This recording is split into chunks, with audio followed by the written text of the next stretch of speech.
Assalamualaikum warahmatullahi wabarakatuh. Kita berjumpa lagi dengan materi daring bahasa Indonesia kelas 8 semester genap. Kali ini kita akan mempelajari berbahasa persuasif. Nah, seperti biasa kalian siapkan buku catatannya dan jangan lupa berdoa dulu sebelum kita belajar.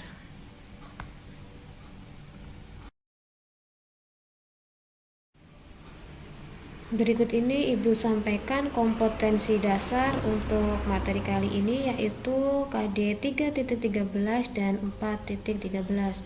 Tujuannya yang pertama, mampu menelaah saran, ajakan, arahan, dan pertimbangan atas permasalahan aktual dari teks persuasi yang didengarkan dan dibaca. Tujuan yang kedua, mampu menyimpulkan isi saran, ajakan, arahan, pertimbangan tentang berbagai permasalahan aktual dari teks persuasi, lingkungan hidup, kondisi sosial, dan atau keragaman budaya yang didengar dan dibaca. Pertama, kita akan mempelajari apakah yang dimaksud dengan teks persuasif. Nah, untuk mengetahui teks persuasif itu apa, terlebih dahulu mari kita simak tayangan video berikut yang Ibu ambil dari Sonora FM.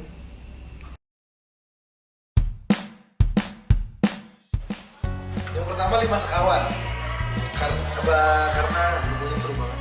Itu cerita petualangan gitu, ada 5 orang berteman dan bertualang. Terus yang kedua Supernova, Dewi Lestari. Itu bagus banget bukunya, tulisannya bagus banget, ceritanya bagus banget, bahasanya, penggunaan bahasanya bagus banget. Terus sama Titik Nol. Titik Nol juga itu karena ceritanya traveling.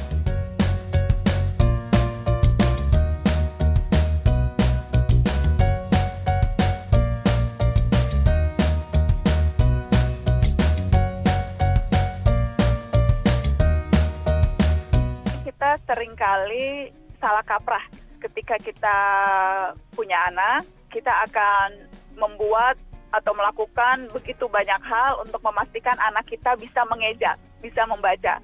Tapi begitu anak kita bisa membaca, seringkali kemudian setelah itu merasa tanggung jawab sudah selesai, urusan sudah selesai. Padahal bisa membaca dan suka membaca itu dua hal yang berbeda. Saya beruntung karena saya dikenalkan buku bahkan sejak saya belum bisa membaca. Jadi ketika saya kecil, salah satu ritual sebelum tidur adalah ibu saya membacakan saya buku. Dan ketika saya sudah mulai bisa membaca, seminggu sekali itu pasti ada jadwal saya dan kakak saya dan Abi, ayah saya, itu pasti kami ke toko buku untuk mencari buku terbaru. Jadi saya betul-betul percaya keluarga itu menjadi tonggak utama dan yang paling penting kalau kita ingin anak-anak Indonesia lebih cinta lagi pada buku, karena saya mengalaminya sendiri. Jadi dari keluarga minat baca itu bisa tumbuh. Minat baca itu hanya bisa ditumbuhkan kalau memang itu dibiasakan. Membaca itu kan keterampilan yang harus dilatih, seperti maraton.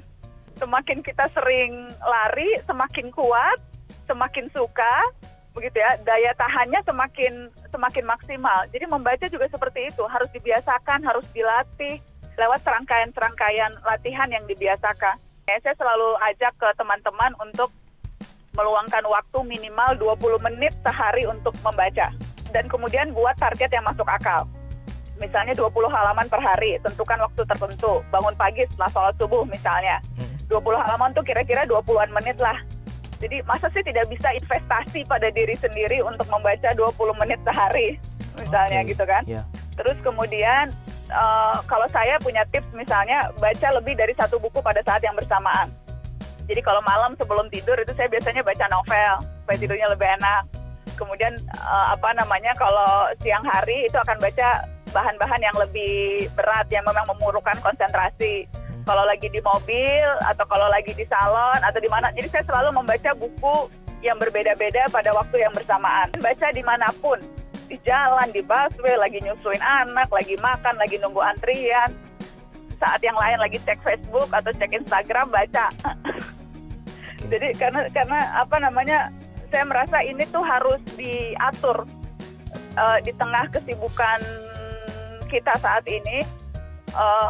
Harus betul-betul meluangkan waktu di antara jadwal untuk membaca dan menjadikan itu bagian dari rutinitas.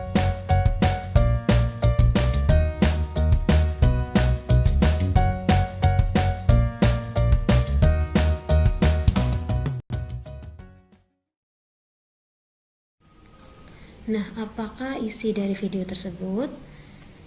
Betul sekali, isinya adalah tentang bagaimana meningkatkan minat baca. Lalu bagaimana tentang minat baca tersebut? Yang pertama, menurut World Most Literate Nation atau WMLN, minat baca Indonesia berada di peringkat 60 dari 61 negara.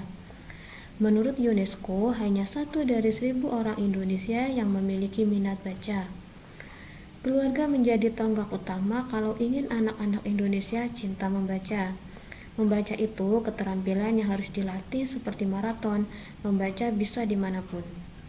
Di tengah kesibukan, kita harus benar-benar meluangkan waktu untuk membaca dan menjadikannya bagian dari rutinitas. Secara tak langsung, video tadi menyampaikan ajakan agar kita meningkatkan minat baca. Salah satu caranya adalah dengan berlatih untuk membiasakan membaca. Nah, kita juga harus meluangkan waktu untuk membaca di tengah rutinitas kesibukan kita.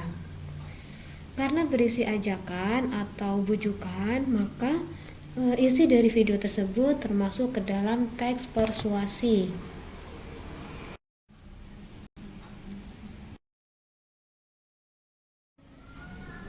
Jadi, apakah pengertian teks persuasif? Teks persuasif adalah teks yang di dalamnya berisi ajakan atau bujukan. Ajakan adalah kata-kata atau perbuatan untuk mengajak, undangan, anjuran, imbauan, dan sebagainya untuk melakukan sesuatu.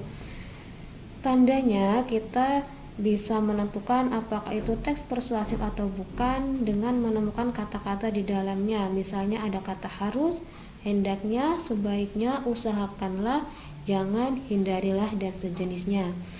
Namun begitu, tidak semua teks persuasif menggunakan tanda-tanda kata-kata itu. Ada beberapa teks persuasif ada ajakan yang tersirat, jadi tanpa menggunakan kata-kata yang kita sebutkan tadi, teks tersebut sudah termasuk teks persuasif karena secara tidak langsung mengajak pembaca atau pendengar untuk melakukan sesuatu.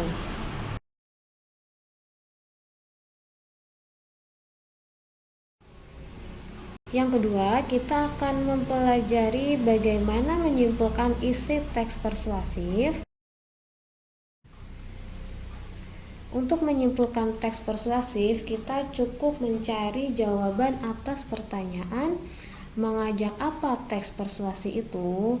Nah, dari teks yang tadi sudah kita dengarkan, kita bisa menyimpulkan isinya dengan menanyakan, video tadi mengajak apa sih kepada kita?